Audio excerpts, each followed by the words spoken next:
Top EU minister, discriminatory US Inflation Reduction Act provisions still need to be addressed.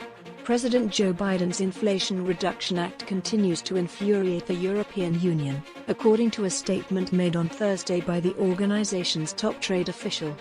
However, Valdis Dombrovskis told CNBC that only some of the EU's concerns had been allayed so far in ongoing conversations with American officials.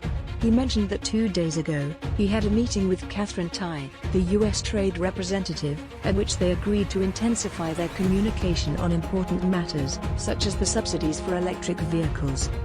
In an interview at the World Economic Forum in Davos, Switzerland, he stated, "Our worries are the unfair measures in the U.S. Inflation Reduction Act, which is discriminating against EU enterprises. We believe that rather than tearing transatlantic value chains apart, we should be addressing the climate change and the green transition together." The IRA, which was approved by MPs in August, features historic expenditure on energy and climate policy totaling $369 billion.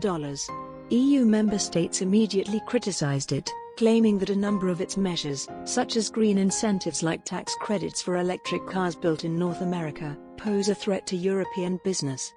When asked if there was a chance that the disagreement will turn into a trade war by CNBC's Jeff Cutmore, Dombrovskis responded, "Right now, we are concentrating on negotiated solutions, and we are reaching out to U.S. authorities at multiple levels. We have a committed EU-US task team that keeps working. There are still issues that need to be resolved, even though we have made some progress and some of our concerns have been addressed." In response to the question of what the EU would do if it was unhappy with the conclusion of the discussions, Dombrovskis remarked that this was not the time for saber-rattling. Considering the difficulties of high energy costs, the conflict in Ukraine, as well as the IRA, he noted that the bloc was working on its larger economic policy response to issues of competitiveness. The assessment of current EU grants and subsidies, as well as whether they are being used most efficiently, will be part of that process.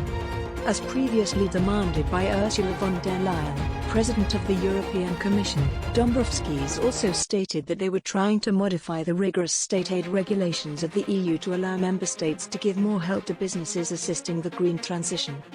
But there, Dombrovskis noted, "We obviously need to be careful phrasing it to keep a level playing field within the EU single market." Michael McGrath, Ireland's finance minister, told CNBC on Wednesday that the EU sought to avoid a subsidies race with the United States and that any modifications to the state aid regulations must not reward nations who have the means and resources to support businesses more generously than others.